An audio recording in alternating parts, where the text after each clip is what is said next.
Welcome back. So this lesson, what we're going to focus on is to get the backend up and running with Websockets right here. Now I'm going to do a few things. We're going to start by creating a module here. So we have something called the chat module, and in there we're going to make a chat gateway that can actually communicate with the front end later on. We're also going to create a service because that's where we want to put some of our logic later on, and we want to start saving data to a database at some point. So we're going to try and do all of that in the backend this lesson right here. So let's start by diving back to NestJs right here, go to the documentation, and the first thing I want to try and figure out is how I make a module. So I'll jump into the modules under the overview right here. You can go and explain and look at the explanation about each area right here and what modules are used for. But think of it this way, we want, like here they use a cat module, we want to kind of create a module for each of the different features we have, or each of the different entities you have if you were talking about the good old REST API.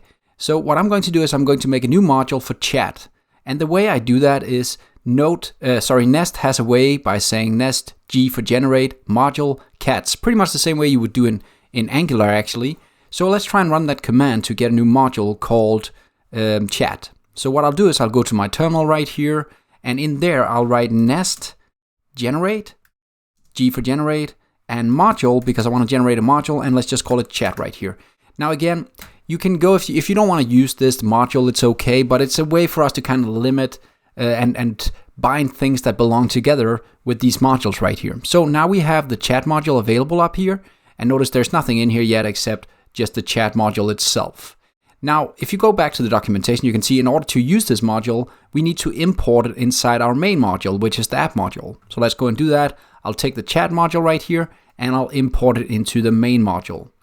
There we go. It actually already did it for me because I used the CLI, command line interface. Automatically Nest went and actually added that chat module in here.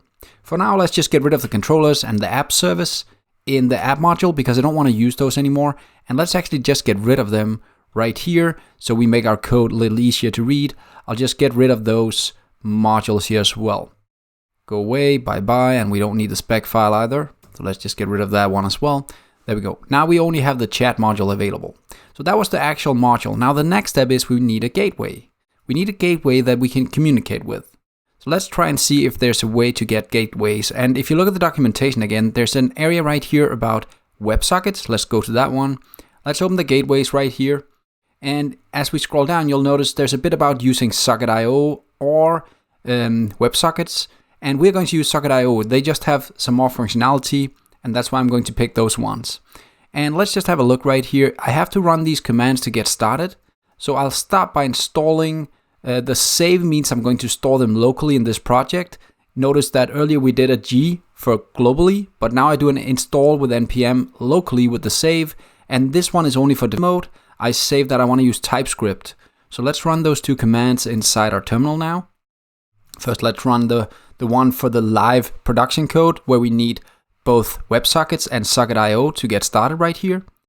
And then let's install the local environment. Notice save dev right here where we use the TypeScript Socket.io to kind of convert between TypeScript and JavaScript that we need for deployment. So let's add that one as well.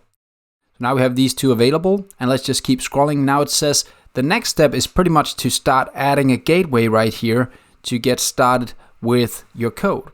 So notice they created a file called events gateway. I'm going to make a file called chat gateway. That's the one I want to use. So in here, I'm going to make a new file. I'm going to call it chat gateway. So now that we have the chat gateway file right here, we're going to add an export right here of a class. Export class, and then give it the name chat gateway. Now, this is pretty much just what we're setting up here is just plumbing right now to get up and running and adding our new gateway that we can use later for chat.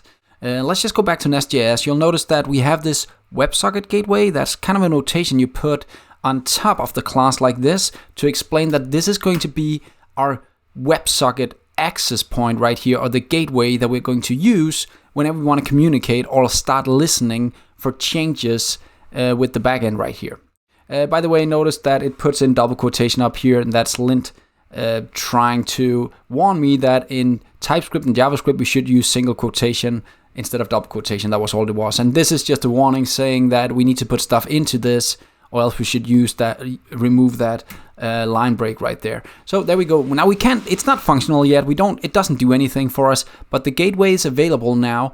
All we need to do as the final step for this plumbing setup is we need to go to the chat module and explain to the chat module that we have a provider. It's think of it as different services or areas that we can use and provide. And here what we're going to add is the chat gateway like this. And there we go. Notice the small comma in the end again to make Lint happy. I don't know why they want that, but that's in there. And then again, the same quotation. So think of it this way. Now we are actually done with the plumbing to get up and running with the gateway inside a new module right here. So next lesson, we're going to try and open up for different entry points for this gateway so we can actually start using it. So that's it for this lesson. See you next time. Have fun.